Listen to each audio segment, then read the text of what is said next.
మిత్రులందరికీ నమస్కారం ఫ్రెండ్స్. ఈరోజు ఎస్జిటి సెకండరీ గ్రేడ్ టీచర్కి సంబంధించిన 13వ తారీఖు ఆఫ్టర్నూన్ సెషన్లో పరీక్ష అయితే రాయడం జరిగింది కదా. నేను చాలామంది అభ్యర్థులతో మాట్లాడాను. వాళ్ళు చెప్పిన అభిప్రాయాలు ఏమిటి, వాళ్ళు చెప్పిన మాటలు ఏమిటి కంప్లీట్గా ఈ వీడియోలో మీకు ఎక్స్ప్లెయిన్ చేస్తాను. సార్ నమస్తే సార్. ఎలా ఉన్నారా? బాగున్నారా సార్? చాలా చాలా థ్యాంక్స్ సార్. మీ వీడియోలు మాకు ఎంతో ప్లస్ పాయింట్ అయ్యేది సార్. చాలా చాలా thanks sir. Okay okay madam, psychology ఎలా ఉందో ఒకసారి చెప్తారా? సైకాలజీ మనం చేసిన లైవ్లు కానీ మనం చేసిన టాపిక్లు కానీ యూజ్ అయినాయా లేదా? అప్లికేషన్ చేస్తే ఇచ్చారు సార్. మీరు మోడల్ పేపర్స్ పెట్టేవారు కదా సార్. అవును, అవి మాత్రం ఇప్పుడు బాగా యూజ్ అయ్యాయి సార్. ప్రతిది కూడా మీరు బాగా మోటివేషన్ చేస్తారు. మేమైతే ఎంత టెన్షన్ పడ్డామో మీ మోటివేషన్ వల్ల బాగా మేము ఇన్స్పైర్ అయ్యాం. చాలా చాలా థ్యాంక్స్ సార్. ఇంకా మిగతా తెలుగు ఇవన్నీ కూడా కామన్ ఉన్నాయి sir. GK and current affairs ఏంటంటే సార్ మ్యాచింగ్స్ ఎక్కువ అడిగాడు సార్. మ్యాచింగ్స్ ఎక్కువ అడిగాడు సార్. జీకే కరెంట్ అఫైర్స్ అది పక్కన పెట్టండి. మిగతా ఏంటంటే మాక్సిమం ఒక అంటే టోటల్ గా జీకే కాకుండా మిగతా భాగంలో మాక్సిమం ఒక 10 to 15 బిట్స్ సార్. అంటే ఒక 5 to 7.5 మార్క్స్ మన చేతిలో ఉండవు అన్నట్టే ఇచ్చాడు సార్. మీ ద్వారానే గైడ్ అయ్యాను. నాకు ఫస్ట్ చాలా యూజ్ అయినాయి సార్. ఏదైనా కాదు, చాలా యూజ్ అయినాయి. చాలా యూజ్ అయినాయి. నాకైతే సైకాలజీ ఇవన్నీ చాలా యూజ్ అయినాయి. సోషల్, ఎస్పెషల్లీ సోషల్ మీరు పెట్టారు కదా ఇవి క్లాసెస్ ఇవి అని, మాక్సిమం అవే వచ్చాయి సార్. అవే మీరు ఒకసారి వీడియోస్ అన్ని రిఫర్ చేసి పాయింట్ టు పాయింట్ చేసుకున్నా మాక్సిమం అవే ఉన్నాయి. దాన్ని దాటి పోలే. సైకాలజీ మనం చాలా లైవ్లు చేసాం. దాన్ని బట్టి చూస్తే మీరు ఆన్సర్ చేయగలుగుతారు ప్రశ్నలకి. అయిపోయినాయి సార్. సైకాలజీలో అయితే సెంట్ వస్తాయి. చాలా ఈజీగా ఉంది సైకాలజీ కూడా. మనకి చేయలేదంటే చాలా యూట్యూబర్స్ ని ఫాలో అయినా చాలా అప్లికేషన్ దొరికినా కూడా డెప్త్ ఆఫ్ ఓషన్ లాంటి జీకే కరెంట్ అఫైర్స్ లో మనం ఎక్స్పెక్ట్ చేయనే వచ్చాయి. చాలా మంది చదువుంటారు. నా ఒపీనియన్ ఏంటి సార్, నేను అవి చేయలేకపోయా. మాక్సిమం ఒక అదే జీకే కరెంట్ అఫైర్స్ చాలా టఫ్ వచ్చిందని చెప్తున్నారు. అది ఇంటర్నేషనల్ అంశాలు కూడా అడిగేసాడని చెప్తున్నారు. ఫుల్ రివ్యూ అనేది ఈ వీడియో ద్వారా మీకు అయితే అందించడం జరుగుతుంది. పేపర్ విషయానికి వచ్చినట్లయితే ఈజీగా లేదు. ఈజీ అనే పదాన్ని అసలు ఉపయోగించకండి, పక్కన పెట్టేయండి. హెవీ హార్డ్ అంటే ఆ ప్రశ్నలకి ఆన్సర్ కూడా చేయలేం. అందువల్ల పేపర్ ఎలా ఉందంటే పేపర్ అనేది మోడరేట్గా రావడం జరిగింది. అంటే క్లిష్టత స్థాయికి బాగా దగ్గరగా జీకే కరెంట్ అఫైర్స్ చూసుకున్నట్లయితే స్కూల్ అసిస్టెంట్ అభ్యర్థుల్ని మించి అడిగాడు. జీకే కరెంట్ అఫైర్స్ విషయంలో పేపర్ అనేది మోడరేట్గా రావడం జరిగింది. అంటే క్లిష్టత స్థాయికి బాగా దగ్గరగా జీకే కరెంట్ అఫైర్స్ చూసుకున్నట్లయితే స్కూల్ అసిస్టెంట్ అభ్యర్థుల్ని మించి అడిగాడు. జీకే కరెంట్ అఫైర్స్ విషయంలో స్కూల్ అసిస్టెంట్ అభ్యర్థులకే ఈజీగా వచ్చింది. ఎస్జిటి అభ్యర్థులకే జీకే కరెంట్ అఫైర్స్ అనేవి హార్డ్గా రావడం జరిగినాయి. ఉదాహరణకి జీకే కరెంట్ అఫైర్స్ విషయంలో ఏ విధంగా అడిగాడంటే పక్క దేశాల జాతీయ క్రీడలు అంటే ఒక దేశం ఇచ్చి దానికి సంబంధించిన జాతీయ క్రీడలు ఇచ్చి ఒక 4 దేశాలు, ఆ 4 దేశాలకు సంబంధించిన జాతీయ క్రీడలు ఏమిటనేది మ్యాచ్ చేయవలసి ఉంటుంది. అంటే మీకు ఒక 2 తెలిసిన ఒక 2 అంశాలకు సంబంధించి తెలకపోయినా అది బిట్ అనేది పోయే పరిస్థితి ఉంటుంది. ఆ స్థాయిలో మెయిన్గా మ్యాచింగ్లు చాలా ఎక్కువ మ్యాచింగ్లు అయితే అడిగారని చెప్పేసి అభ్యర్థులు చెప్తున్నారు. టైం అనేది చాలా కిల్ చేసే విధంగా పేపర్ ఉందని చెప్పేసి కూడా అభ్యర్థులు అయితే చెప్తున్నారు. సైకాలజీ సబ్జెక్ట్ విషయంలో అవగాహనకు సంబంధించి ఎక్కువగా అర్థం చేసుకుని విశ్లేషణ చేసుకుని ఎలిమినేషన్ పద్ధతి ఉపయోగించి ప్రశ్నలకు ఆన్సర్ చేసే విధంగా ప్రశ్నలు ఉన్నాయని చెప్పేసి అభ్యర్థులు అయితే చెప్తూ ఉన్నారు. పొదుపు గణనకు సంబంధించి ఈ టాపిక్ నుంచి ఒక బిట్ అయితే వచ్చినట్లు సమాచారం. అది కూడా అప్లికేషన్ టైప్లోకి వెళ్ళి అడిగినట్లు సమాచారం. ఇక ప్రక్రియలు తెలుగు సబ్జెక్ట్ విషయంలో ఒక పక్కన ప్రక్రియలు ఇచ్చేసి ఒక పక్కన ఆ పాఠ్యాంశాలు ఇచ్చేసి ఏ పాఠ్యాంశం అనేది ఏ ప్రక్రియకు సంబంధించింది జతపరచాలి. అంటే మీకు ఒక 2 పాఠ్యాంశాలకు సంబంధించిన ప్రక్రియలు తెలిసినప్పటికీ మిగిలిన 2 పాఠ్యాంశాలకు సంబంధించిన ప్రక్రియలు వాటి పాఠ్యాంశాలు తెలియకపోతే కన్ఫ్యూజ్ అయ్యి ఆలోచించి టైం వేస్ట్ చేసుకునే విధంగా ప్రశ్నలు అనేవి ఉన్నాయి. అందుకే ఎక్కువ ప్రాక్టీస్ చేసి లాంగ్ టైం ప్రిపరేషన్లో ఎవరైతే ఉన్నారో కంటెంట్ వాళ్ళైతే బాగా చేయగలుగుతారు. అభ్యసన వైకల్యంకి సంబంధించి కూడా ఒక ప్రశ్న అయితే వచ్చినట్లు సమాచారం. ఇక మూర్తిమత్వం అనే టాపిక్కి సంబంధించి కూడా ఒక ప్రశ్న అయితే వచ్చినట్లు సమాచారం. ఇక జీన్ పియాజే సంజ్ఞానాత్మక వికాస సిద్ధాంతానికి సంబంధించి ఒక ప్రశ్న అయితే వచ్చినట్లు సమాచారం. ఇప్పుడు జీన్ పియాజే సంజ్ఞానాత్మక వికాస సిద్ధాంతం అడిగాడంటే నెక్స్ట్ వైగోట్స్కీకి సంబంధించి అడగచ్చు. ఇంకా మనకి స్కిన్నర్కి సంబంధించి కానివ్వండి, ఇంకా ఏవైతే అభ్యసన సిద్ధాంతాలు ఉన్నాయో శాస్త్రీయ నిబంధన సిద్ధాంతం, కార్యసాధక నిబంధన సిద్ధాంతం, యత్నదోష అభ్యసన సిద్ధాంతం ఇవన్నీ కూడా చదువుకోవాల్సి ఉంటుంది. నెక్స్ట్ సెషన్లో బిట్ అనేది రావడం జరుగుతుంది. ఈరోజు శాస్త్రీయ పరిశోధన సిద్ధాంతం, శాస్త్రీయ నిబంధన సిద్ధాంతానికి సంబంధించి ఒక ప్రశ్న అయితే వచ్చినట్లు సమాచారం. డైరెక్ట్ బిట్స్ అయితే లేవని చెప్పేసి అభ్యర్థులు చెప్తూ ఉన్నారు. డైరెక్ట్గా గన్ షాట్ కింద ప్రశ్న చూసిన వెంటనే ఆన్సర్ చేసే విధంగా ఏం లేదు, ఆలోచించి ప్రశ్నలకు ఆన్సర్ చేసే విధంగానే ఉందని చెప్పి సభ్యుల అభిప్రాయం. ఇంకొక ప్రశ్న చూసినట్లయితే ఏ విధంగా అడిగాడంటే, పాఠ్యాంశం జరుగుతున్నప్పుడు ఒక ఉపాధ్యాయుడు పాఠ్యాంశాన్ని బోధిస్తున్నప్పుడు ఆ బోధనలో భాగంగా చేసే మూల్యాంకనం ఏమిటి? ఇది కాస్త ఈజీ బిట్లా కనిపిస్తుంది. పాఠ్యాంశం జరుగుతున్నప్పుడు ఉపాధ్యాయుడు బోధన మదింపు చేసే ప్రక్రియ, ప్రతి ఒక్కరు కూడా కామెంట్ రూపంలో పోస్ట్ చేయండి. దీని బోధనలో భాగంగా మదింపు చేసే ప్రక్రియను ఏమంటారని చెప్పేసి ఆప్షన్లు అయితే ఇచ్చినట్లు సమాచారం. ఇక గ్రంథ రచయితలకు సంబంధించి కూడా ఆల్రెడీ గ్రంథ రచయితల గురించి ఆల్రెడీ మనం వీడియోలో కూడా చేసాం. దాని నుంచి ఒక బిట్ అయితే వచ్చినట్లు సమాచారం. తెలుగు విషయంలో ఒక పద్యం ఇచ్చి దాన్ని అమర్చమంటున్నాడు. అంటే 1వ పాదం, 2వ పాదం, 3వ పాదం, 4వ పాదం, ఈ విధంగా పద్య పాదాలకు సంబంధించి అమరిక ఒక బిట్ అయితే రావడం జరిగింది. బోయి భీమన్నకు సంబంధించి ఈ క్రింది వాటిలో రాంగ్ అంశాలను గుర్తించండి అనే విధంగా ఒక స్టేట్మెంట్ అయితే వచ్చినట్లు సమాచారం. రచయితలకు సంబంధించి అప్లై టైప్లో ఎక్కువగా అప్లికేషన్ టైప్లో మ్యాచింగ్ టైప్లో ప్రశ్నలు అయితే వచ్చాయని చెప్పేసి అభ్యర్థులు చెప్తూ ఉన్నారు. గేయాలను గుర్తించండి అంటే గేయాలు ఇచ్చేసి వీటిలో గేయాలని గుర్తించండి, వీటిలో గేయ పాఠ్యాంశానికి సంబంధించిన అంశాలు ఏమిటి, మ్యాచింగ్, ఎక్కువగా మ్యాచింగ్లే అడిగినట్లు సమాచారం. నెక్స్ట్ సోషల్ సైన్స్ విషయానికి వచ్చినట్లయితే ఎవరైతే కంటెంట్ చదువుతారో వాళ్ళైతే ప్రశ్నలకు ఆన్సర్ చేయగలుగుతారు. ప్రశ్నల స్థాయి అయితే మధ్య స్థాయికి మించే ఉందని చెప్పేసి అభ్యర్థులందరూ కూడా చెప్తూ ఉన్న పరిస్థితి. ఇక ఏకకణ బహుకణ జీవులకు సంబంధించి కూడా ఒక ప్రశ్న అయితే వచ్చినట్లు సమాచారం. ఇంకొక బిట్ ఏంటంటే క్రీడా బహుమతులకు సంబంధించి ఆ క్రీడకు సంబంధించి ఏ బహుమతులు అనేవి ప్రదానం చేస్తారు, మ్యాచింగ్ అనేది ఇచ్చినట్లు సమాచారం. జీకే కరెంట్ అఫైర్స్ విషయానికి వచ్చినట్లయితే తెలుస్తుంది కదా, స్కూల్ అసిస్టెంట్ని మించి అడిగాడు. అది కూడా జీకే అనేది వెరీ టఫ్ అని చెప్పేసి అభ్యర్థులు చెప్తూ ఉన్నారు. బాగా అవగాహన ఉన్న వాళ్ళే న్యూస్ పేపర్ ఫాలో అయిన వాళ్ళే చేయగలుగుతారని చెప్పేసి చెప్తూ ఉన్నారు. ఇక కరెంట్ అఫైర్స్ విషయంలో జీకే కన్నా కొద్దిగా పర్లేదని చెప్పేసి అభ్యర్థుల అభిప్రాయం. స్కూల్ అసిస్టెంట్ని తలదన్నే విధంగా జీకే కరెంట్ అఫైర్స్ అంశాలు అయితే వచ్చినట్లు సమాచారం. ఇక ఉక్రెయిన్కి సంబంధించి కరెంట్ అఫైర్స్లో ఒక ప్రశ్న చూసినట్లయితే ఆపరేషన్ గంగా ఏ దేశానికి సంబంధించింది, ఆపరేషన్ కావేరి ఏ దేశానికి సంబంధించింది, ఈ విధంగా ఆపరేషన్లన్నీ కూడా ఇచ్చేసి అది ఏ దేశాలకు సంబంధించిన ఆపరేషన్లు అనేవి మ్యాచింగ్ చేయండి అని చెప్పేసి ఇక్కడ ఒక ప్రశ్న అయితే అడిగినట్లు సమాచారం.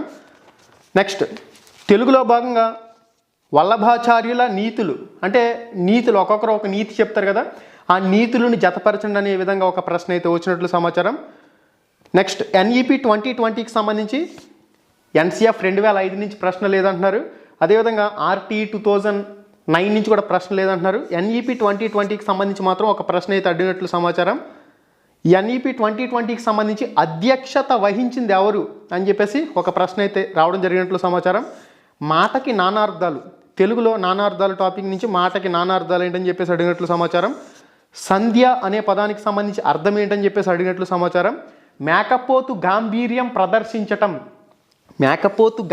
ప్రదర్శించడం అనేది జాతీయమా, సామెత, పొడుపు కథ, ఈ విధంగా ఆప్షన్లు ఇచ్చినట్టు సమాచారం. మన లైవ్ల్లో చాలాసార్లు జాతీయాలు కానివ్వండి, నానార్థాలు కానివ్వండి, మాటలకు సంబంధించి అర్థాలు కానివ్వండి, ఇవన్నీ కూడా కంప్లీట్ చేసాం. ఇక నెక్స్ట్ ఇంగ్లీష్ విషయానికి వచ్చినట్లయితే ఇంగ్లీష్ కూడా చదివిన అభ్యర్థులు చేయగలుగుతారు. యావరేజ్గా ప్రిపేర్ అయిన అభ్యర్థులకైతే కష్టంగానే అనిపిస్తుంది. రీడింగ్ స్కిల్స్కి సంబంధించి గుర్తించండి అని. నెక్స్ట్ ఒక టీచర్ చేయకూడని పనులు ఏమిటి, ఒక టీచర్ చేయవలసినవి, ఒక టీచర్ చేయకూడని పనులు ఏమిటి అనే విధంగా ఈ అంశానికి రిలేటెడ్గా ఒక ప్రశ్న అయితే వచ్చినట్లు సమాచారం. జీవితం యొక్క అంతిమ ధ్యేయమే విద్య అని ఎవరు నిర్వచనం ఇచ్చారు, ఈ విధంగా ఒక ప్రశ్న అయితే రావడం జరిగినట్లు సమాచారం. ఇక జాన్ డ్యూయి అనే అంశం టచ్ అయ్యే విధంగా ఒక ప్రశ్న అయితే వచ్చినట్లు సమాచారం. విద్యార్థి ఉపాధ్యాయుడు పాఠ్య ప్రణాళిక ఈ అంశాలకి రిలేటెడ్గా ఒక ప్రశ్న అయితే వచ్చినట్లు సమాచారం. ఇక మ్యాథ్స్ విషయానికి వచ్చినట్లయితే ఎవరైతే మ్యాథమెటిక్స్ అభ్యర్థులు ఉంటారో, గణితం అభ్యర్థులు ఉంటారో, మ్యాథ్స్ అనేది చేస్తే ఆన్సర్లు వస్తున్నాయని చెప్పేసి చెప్పారు. ఎటొచ్చి ఒక 3 నుంచి 4 ప్రశ్నలు అసలు వాటికి ఆన్సర్ చేసేటప్పుడు ఫార్ములాలు కూడా గుర్తుకు రాలేదు సార్ అని చెప్పేసి కూడా చాలామంది చెప్పారు. అంటే మ్యాథ్స్ విషయంలో ఎవరైతే సిన్సియర్ మ్యాథ్స్ అభ్యర్థులు ఉంటారో, అంటే బాగా మ్యాథ్స్ చేయగలిగే వాళ్ళు ఉంటారో వాళ్ళు బాగా చేయగలుగుతారు. రిమైనింగ్ వాళ్ళు కొద్దిగా ఇబ్బంది పడే పరిస్థితే ఉంది.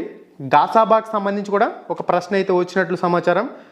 గణిత నిర్వచనానికి వచ్చినట్లయితే బేసిక్గా టెక్స్ట్ బుక్లో ఫస్ట్ ఉన్న ఏం అడిగలేదు. గ్రీకులు గణితానికి ఏ విధంగా నిర్వచనం ఇచ్చారని చెప్పేసి ఒక నిర్వచనం అయితే వచ్చినట్లు సమాచారం. మనం ఈ అంశం గురించి కూడా చాలాసార్లు చెప్పాం, జ్ఞానం, అవగాహన, వినియోగం. జ్ఞానం, అవగాహన, వినియోగం ఈ అంశానికి సంబంధించి ప్లాస్టిక్ అనేది ఉపయోగించడం వల్ల అనార్థం కలుగుతుందని, ప్లాస్టిక్ని ఉపయోగించకపోవటం అనేది ఏ రంగానికి చెందింది? జ్ఞానాత్మక రంగం. ఇందులో ఆప్షన్లు ఇచ్చినట్లు సమాచారం. జ్ఞానం, అవగాహన, వినియోగంలో ఉన్న ఆప్షన్లు అయితే ఇచ్చి వాటికి సంబంధించి ఆన్సర్ చేయమనే విధంగా ఒక ప్రశ్న అయితే వచ్చినట్లు సమాచారం. నెక్స్ట్, దీర్ఘగణానికి సంబంధించి మ్యాథ్స్లో భాగంగా దీర్ఘగణానికి సంబంధించి ఆప్షన్లలో సరైనవి, సరికానివి ఈ విధంగా గుర్తించండి అనే విధంగా ఒక ప్రశ్న అయితే వచ్చినట్లు సమాచారం. ఇక సైన్స్ కంటెంట్, సోషల్ కంటెంట్ విషయానికి వచ్చినట్లయితే science content, social content long time ప్రిపరేషన్లో ఎవరైతే ఉంటారో వాళ్ళు ఆన్సర్ చేస్తారు. ఎవరైతే షార్ట్ టైంలో చదివి ఆన్సర్ చేద్దాం అనుకుంటారో కాస్త ఇబ్బంది పడే విధంగానే ఉందని చెప్పేసి అభ్యర్థుల అభిప్రాయం. ఇక అవగాహన, వినియోగం ఎక్కువగా పేపర్ అనేది ఎలా ఉందంటే ప్రశ్నలు అనేవి అవగాహన చేసుకుని, అర్థం చేసుకుని, వాటిని వినియోగంలోకి మార్చుకుని అప్లికేషన్ టైప్ ఎక్కువగా అప్లై చేసే ప్రశ్నలు అయితే అడిగాడని చెప్పేసి అభ్యర్థులు అయితే చెప్తూ ఉన్నారు. మనకి లింక్డ్ టాపిక్ల విషయంలో 9th, 10th కూడా ఖచ్చితంగా టచ్ చేస్తున్నాడు. ఈరోజు పేపర్ చూసినట్లయితే కఠిన స్థాయికి దగ్గరగా ఉంది, మోడరేట్గా ఉంది, మధ్యస్థాయికి మించుంది. మధ్యస్థాయిని చెప్పకూడదు, ఈ పేపర్ని మధ్యస్థాయికి మించుంది.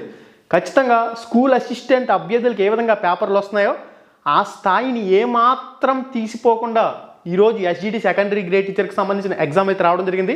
ఇంకా 9 సెషన్లు ఉన్నాయి. ఎవరు కూడా కంగారు పడకండి. ఈరోజు పేపర్ హార్డ్గా వచ్చిందని చెప్పేసి ఎవరు కూడా ఆందోళన చెందవలసిన పని కూడా లేదు. ఎందుకంటే ఇంకా 9 పేపర్లు ఉన్నాయి. ఇంకా 9 షిఫ్ట్లలో జరుగుతుంది. ఏదో ఒక షిఫ్ట్లో పేపర్ ఈజీగా వస్తుంది. ఆ ఈజీగా వచ్చిన షిఫ్ట్కి మిమ్మల్ని ఈక్వల్ చేస్తారు కాబట్టి మీకు నార్మలైజేషన్లో మార్కులు అనేవి యాడ్ అవుతాయి. కష్టంగా వచ్చిన వాళ్ళకి పేపర్ బాగా హార్డ్గా వచ్చిందని చెప్పేసి మీరు వరీ కావాల్సిన అవసరం అయితే లేదు.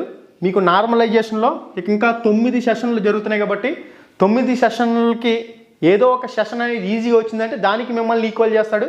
లేదంటే రిమైనింగ్ 9 సెషన్లు కూడా ఇదే మధ్యస్థాయికి మించి మోడరేట్ మెయింటైన్ చేశాడంటే అప్పుడు నార్మలైజేషన్లో మీకు మార్కులు కలవకపోవచ్చేమో, కానీ ఇప్పుడున్న పరిస్థితి చూసినట్లయితే నార్మలైజేషన్లో మీకు మార్కులు అనేవి యాడ్ అయ్యే అవకాశం అయితే కనిపిస్తుంది. ఈరోజు పేపర్ చూసినట్లయితే మధ్యస్థాయికి మించి ఉందని చెప్పేసి అభ్యర్థుల అభిప్రాయం అయితే వ్యక్తం చేస్తున్నారు. ఎవరైతే మన లైవ్ క్లాసులు చూసారో, మన లైవ్ ఎగ్జామ్లు ఫాలో అయ్యారో అవి చాలా బాగా యూజ్ అయినాయి సార్. దానివల్ల కూడా చాలా బిట్స్ అనేవి చేయగలిగాం. ఇటు సోషల్కి సంబంధించి కానివ్వండి, సైన్స్కి సంబంధించి కానివ్వండి, టెట్ టైం నుంచి కూడా చాలా వీడియోలు లైవ్లు అయితే మీరు చేస్తున్నారు కదా, ఆ లైవ్లు అనేవి చాలా బాగా ఇప్పుడు ఉపయోగపడ్డాయి. అవగాహన చేసుకుని, వినియోగం చేసుకుని, అర్థం చేసుకుని ఆ ఎలిమినేషన్ పద్ధతి అనేది ఇప్పుడు ఉపయోగపడిందని చెప్పేసి కూడా అభ్యర్థి రాసేవాళ్ళు ఈ అంశాన్ని గుర్తుపెట్టుకోవాలి. మీరు వరీ కావాల్సిన అవసరం అయితే లేదు. ఇప్పటి వరకు ఏ విధంగా ప్రిపరేషన్ కొనసాగించారో అదేవిధంగా ప్రిపరేషన్ కొనసాగించి నీట్గా ట్రై యువర్ లెవెల్ బెస్ట్. మీరు ఎంతవరకు ప్రయత్నం చేయగలరో మీ ప్రయత్నం ఫస్ట్ మీరు చేశారంటే ఫైనల్గా 10 సెషన్లలో ఎస్జిడి సెకండరీ గ్రేడ్ టీచర్కి సంబంధించిన పరీక్ష అయితే జరుగుతుంది. 10 సెషన్లు కంప్లీట్ అయిన తర్వాత ఏ సెక్షన్ ఈజీగా వచ్చింది, ఏ సెక్షన్ కష్టంగా వచ్చింది, ఏ సెక్షన్ బాగా హార్డ్గా వచ్చింది, వీటన్నింటినీ బేస్ చేసుకుని నార్మలైజేషన్ విధానం అనేది అప్లై చేసి అప్పుడు ఆ నార్మలైజేషన్ చూసుకుంటుంది. కాబట్టి అభ్యర్థులందరూ కూడా వరీ కాకుండా ఎవరైతే పరీక్ష రాస్తున్నారో ఉన్న సమయాన్ని సద్వినియోగం చేసుకుంటూ ముందుకు వెళ్ళవలసిన అవసరం అయితే ఉంది. ఈరోజు పేపర్ అయితే మాత్రం ఈజీగా లేదు, అలా అని చెప్పేసి వెరీ హార్డ్ కాదు. వెరీ హార్డ్ అంటే ఇంకా మొత్తం ఏ ప్రశ్నలకి ఆన్సర్ చేయలేరు. మధ్యస్థాయికి మించి అంటే ఎవరైతే 1 ఇయర్ నుంచి 1 సంవత్సరం నుంచి 2 సంవత్సరాల నుంచి 2024 నుంచి కంటిన్యూస్గా ఇప్పటి వరకు మానకుండా ప్రిపేర్ అవుతున్న అభ్యర్థులు అయితే ఈ పేపర్ని ఎంజాయ్ చేస్తారు. ఎవరు ఎంజాయ్ చేస్తారు? లాంగ్ టైం ప్రిపరేషన్లో ఉన్న వాళ్ళు పేపర్ని ఎంజాయ్ చేస్తారు.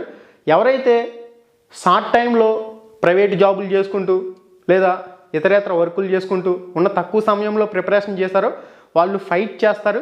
ఫైట్ చేసి వాళ్ళ ప్రయత్నం వాళ్ళు చేసే విధంగా ఉంది. జీకే కరెంట్ అఫైర్స్ మినహా అవగాహన చేసుకుని, అర్థం చేసుకుని ఆన్సర్ చేసే విధంగా ఉన్నాయని, ఎక్కువగా టైం అనేది వేస్ట్ అవుతుందని చెప్పేసి కూడా చెప్తున్నారు. ఎందుకంటే టైం కిల్లింగ్ అనేది ఎక్కువగా తీసుకుంటుంది. మ్యాచింగ్లు ఇచ్చేసి ఆ మ్యాచింగ్ని గుర్తించడం అంటే ఆ ప్రశ్నకి ఆన్సర్ చేయడానికి మీరు ఆలోచిస్తూ కూర్చుంటారు కాబట్టి టైం అనేది కిల్ అవుతుంది. కాబట్టి టైం మేనేజ్మెంట్ ఏ విధంగా చేసుకోవాలనేది ఆల్రెడీ నేను ఒక వీడియో చేశాను. ఆ వీడియో లింక్ ఈ వీడియో డిస్క్రిప్షన్లో కూడా ప్రొవైడ్ చేస్తాను. ఒకసారి చూడండి.